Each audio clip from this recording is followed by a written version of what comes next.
Anda kembali di Indonesia Morning Show dan saat ini kita sudah bersama dengan Bapak Purba Hutapea, ini selaku Kepala Dinas Kependudukan dan Pencatatan Sipil, dan kita akan membahas lebih lanjut mengenai lonjakan penduduk yang datang ke Jakarta usai arus mudik terjadi nih ya Pak.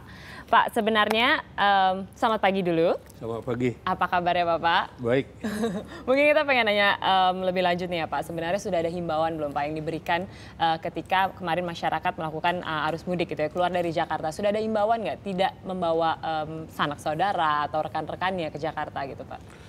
Sudah banyak himbauan dan tidak kurang gubernur langsung yang menghimbau, baik melalui kunjungan ke terminal-terminal, ke pemberangkatan mudik bareng gratis, melalui radio dan melalui televisi juga.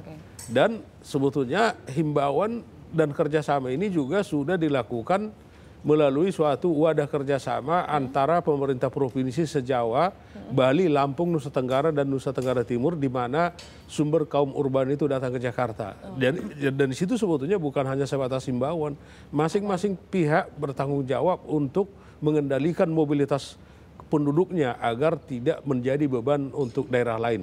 Gitu. Nah sekarang bagaimana dari Dinas Pendudukan dan Pencatatan Sipil sendiri itu melakukan antisipasi Pak? Karena memang diprediksi ini dari banyak pihak akan ada lonjakan pada tahun ini. Betul.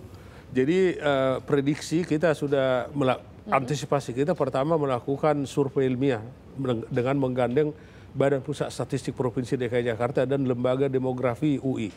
Dan dari hasil survei tersebut diprediksi kurang lebih 52.000 dalam waktu seminggu ya. Jadi dari H+1 sampai H+7. Ini kalau dihitung kelurahan ini tambah 3 kelurahan ini dengan penduduk menengah ya. Jadi pertama kita sudah melakukan survei ya. Kedua kita melakukan himbauan pemasangan spanduk-spanduk dan kita akan menggandeng ketua RT dan ketua RW pasca Lebaran ini untuk mendata, untuk proaktif mendatangi semua rumah-rumah, rumah kos, rumah kontrakan, apartemen, mengingatkan pendatang baru tersebut untuk mematuhi pendaftaran penduduk di DKI Jakarta dengan segala syarat-syaratnya. Dan bersamaan dengan itu kita sedang mempersiapkan justisi ketertiban umum. Kalau selama ini titik tekan kita justisi dokumen kependudukan, kita akan aktif melakukan justisi ketertiban umum. Apa itu justisi ketertiban umum? Adalah penegakan hukum terhadap pelanggar aturan-aturan ketertiban umum sesuai Perda nomor 8 tahun 2007 tentang ketertiban umum. Apa antara lain? Berdagang di badan jalan atau bahu jalan yang ilegal, yang dilarang. Kemudian mengemis di perapatan-perapatan. Kemudian menempati taman-taman kota, lahan-lahan publik, kolong jembatan, dan tempat-tempat sarana utilitas lainnya. Seperti kita lihat sekarang Tanah Abang, kita konsisten untuk menertibkan pedagang kaki lima. Dan kita sudah, kemarin itu kita sudah siapkan sidang tipiring. Apa itu Pak? Tindak pidana ringan. Jadi tindak pidana ringan. Bagi yang melanggar, tipiring ya Pak? Ya, tipiring. Itu kemarin sudah hadir jaksa dan hakim. Bagi pelanggar ketertiban umum itu bisa dikurung 10 hari, maksimum 60 hari, atau denda minimum 100.000 dan maksimum 20 juta. Nah, apabila ini dikenakan secara signifikan, kami yakin bahwa efek jerah itu akan terjadi. Harusnya ada ya Pak. Dulu operasi justisi kependudukan itu dikenakan dendanya sangat rendah, hanya 10.000. Hanya 10.000 sehingga tidak kapok gitu. Betul. Jadi itu yang sudah kita antisipasi. Selain itu bagi penduduk yang memenuhi syarat, kita akan mempermudah pelayanan. Dan memenuhi syaratnya dulu Pak, seperti apa yang bisa dikatakan kategorinya memenuhi syarat? Apa yang harus dia bawa? Apakah dia harus mempunyai pekerjaan tetap atau apa dokumen-dokumen yang sebenarnya harus dia bawa dari kampung gitu untuk sampai ke Jakarta? Ada 2 kategori penduduk DKI Jakarta. Satu penduduk permanen dan penduduk non permanen. Nah, untuk penduduk permanen dari kampung, yang pertama dia harus bawa surat keterangan pindah yang diterbitkan oleh Dinas Kependudukan dan Pencatatan Sipil setempat. Pada saat dia membawa surat keterangan pindah itu, namanya, sudah dicoret dari database kependudukan setempat, sehingga tidak ganda nanti. Kalau ganda kan nanti data pemilih sementara pada pemilu kan double seperti terjadi sekarang. Itu yang pertama. Dia juga harus membawa biodata kependudukan, itu juga dari Dinas Kependudukan dan Pencatatan Sipil setempat. Dan yang ketiga adalah surat keterangan catatan kepolisian SKCK, sehingga kita tahu dia siapa, dia bukan teroris atau yang tidak jelas asal-usulnya, mungkin pengungsi kan. Kalau ada SKCK kan sudah jaminan bahwa dia adalah warga yang jelas asal-usulnya. Itu dari daerah asal. Bagi yang ingin menjadi penduduk menetap. 3 dokumen ini ya pentingnya. Ini selain tentu kartu keluarga ya, kartu keluarga, KTP daerah asal, akte perkawinan kalau dia sudah kawin, akte kelahiran ya, kalau bagi yang sudah memiliki. Itu yang mau berdomisili permanen dia dari daerah asal. Bagaimana kalau dia hanya ingin penduduk non permanen? Pengertian penduduk non permanen adalah maksimum tinggal hanya 1 tahun di Jakarta, paling lama 1 tahun. Syaratnya apa? Dia harus membawa surat keterangan jalan, bukan surat keterangan pindah. Kalau surat keterangan pindah tadi adalah penduduk untuk permanen, yang permanen. Ini surat keterangan jalan. Ini sekaligus menjelaskan tujuannya kemana gitu. Di surat keterangan jalan itu sudah dijelaskan dia akan bertempat tinggal di alamat mana. Nah, itu dari daerah asalnya. Setelah di Jakarta, pertama sesuai dengan Perda Ketertiban Umum, lebih dari 1 kali 24 jam dia wajib lapor ke ketua RT. Jadi wajib lapor tentang dia sebagai tamu gitu.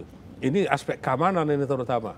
Kemudian sesuai dengan Perda nomor 2 tahun 2011 tentang pendaftaran penduduk dan pencatatan sipil di DKI Jakarta, paling lama 2 minggu dia harus lapor ke lurah melalui RT RW. Jadi dia harus lapor ke RT RW dengan membawa KTP dan kartu keluarga penjamin di mana dia tinggal. Itu. Terus untuk yang permanen dia harus menunjukkan surat keterangan bekerja dari kantor.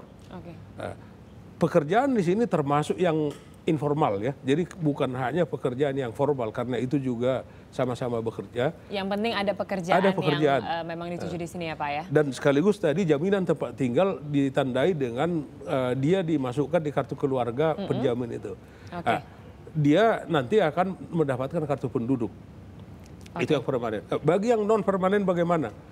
Dia juga harus membawa KTP dan KK penjamin dan dia mengurus namanya, kalau dulu disebut kartu penduduk sementara, sekarang namanya surat keterangan domisili sementara, SKDS. Itu dari kantor camat.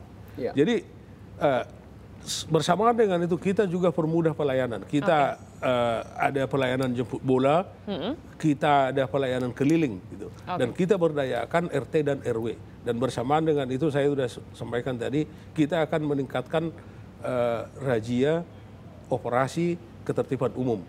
Pada saat operasi ketertiban umum itu bisa saja dia ditemukan juga tidak memiliki dokumen kependudukan. Ya nanti dakwaannya berlapis. Gitu. Wah, sepertinya sudah jelas sekali ya Nas ya. Dan ini di belakang ada tambahan informasi nih Pak, dari tahun 2010 sampai 2013 ya. Ternyata jumlah penduduknya memang terjadi ada peningkatan dari 9,6 juta ya hingga menjadi sekarang sekitar 10.090.300 orang penduduk. Ya, berdasarkan dari sensus penduduk yang terkini ini. Ya sebenarnya antisipasinya gimana ya Pak? Maksudnya sudah setiap tahun pasti kita hadapi kan? Iya, jadi begini, sebetulnya kan DKI Jakarta dan juga kota-kota metropolitan lainnya ini ketiban pulung kan. Jadi tanggung jawab menangani urbanisasi di pendatang baru ini sebetulnya tidak akan selesai apabila hanya ditempatkan ke Pemprov DKI Jakarta. Sebetulnya penyelesaian masalah yang paling efektif itu adalah penyelesaian masalah di sumber. Di daerahnya dia harus dibangun. Pembangunan kue-kue, gula-gula pembangunan harus merata. Dan ada salah satu lagi masalah institusional. Sekarang ini tidak ada suatu kementerian atau direktorat jenderal di pusat yang secara nyata bertanggung jawab untuk menangani urbanisasi. Ini yang perlu segera dilakukan. Ada kementerian yang bertanggung jawab menangani urbanisasi karena ini kan lintas provinsi. Itu yang pertama. Dia yang mengkoordinasikan segala hal yang terkait dengan pengendalian mobilitas penduduk, bukan hanya administrasi kependudukan. Yang ada sekarang ini kan baru Direktorat Jenderal Administrasi Kependudukan di Kementerian Dalam Negeri. Menurut saya Direktorat Jenderal ini perlu ditambah fungsinya Direktorat Jenderal Kependudukan dan Pengendalian Urbanisasi gitu. Baru ini bisa selesai, karena ini juga akan memberdayakan kerjasama antar daerah gitu. Kita kebijakan makro yang pemerataan gula-gula, kue-kue pembangunan itu otomatis tetap diperlukan. Dan satu lagi, tadi sesuai dengan grafik pertumbuhan penduduk DKI Jakarta, sebetulnya itu sudah menggembirakan. Karena pertumbuhan penduduk DKI Jakarta tahunan itu cukup rendah. Lebih rendah dari rata-rata nasional. Pertumbuhan penduduk DKI Jakarta tahun 2012 hanya 1,21%. Sementara cukup rendah ya Pak ya. Sementara pertumbuhan penduduk di sekitar Jakarta, Bodetabek itu antara 3,7 sampai 4%. Jadi walaupun batas penduduk Jakarta itu memang tidak diharapkan lebih dari 12,5 juta sampai 2030. Oke, Pak, mungkin terakhir bisa memberikan himbauan Pak kepada mungkin di sini institusi ataupun juga mereka-mereka yang ingin mempekerjakan masyarakat yang memang sudah datang urbanisasi dari desa ke kota, tapi sayangnya belum dilengkapi nih dengan data-data yang tadi sudah Bapak sosialisasikan. Apa yang harus kami lakukan? Ya, Pemprov DKI Jakarta menghimbau kepada seluruh warga DKI Jakarta, terutama pemilik rumah kos, pemilik rumah kontrakan, pengelola rumah susun, untuk secara proaktif melaporkan keberadaan pendatang baru atau yang bertempat tinggal di rumahnya, di apartemennya, di kontrakannya. Apabila tidak, ya terancam pidana ringan, dikurung 10 hari atau 60 hari, atau denda 100.000 dan maksimum 20 juta. Ini tergantung kepada hakim. Itu himbauan saya. Dan juga penduduk-penduduk lainnya yang bertempat tinggal di luar 3 tersebut, apartemen, rumah kontrakan, dan rumah kos-kosan. Itu harus dilaporkan karena apa? Dengan terdaftarnya mereka sebagai penduduk, ada tertib administrasi kependudukan. Dengan tertib administrasi kependudukan, maka perencanaan pelayanan publik juga akan bisa direncanakan dengan baik. Apabila kita tidak tahu jumlah penduduk yang pasti, ya tentu ketersediaan sarana prasarana publik juga sulit dipastikan memadai. Itu himbauan saya. Oke, terima kasih banyak Bapak. Ini mungkin kita sum up sedikit ya.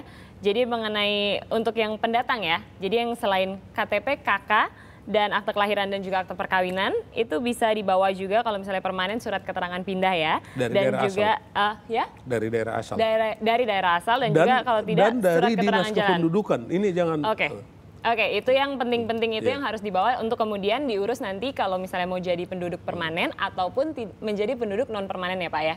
Kalau non permanen jadi SKSD, sedangkan SKDS maaf, maksud saya SKDS.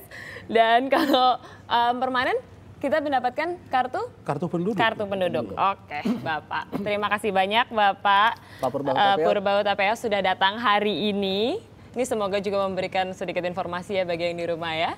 Ya, pasti. Selamat beraktivitas dan bertugas Pak hari ini ya Pak ya.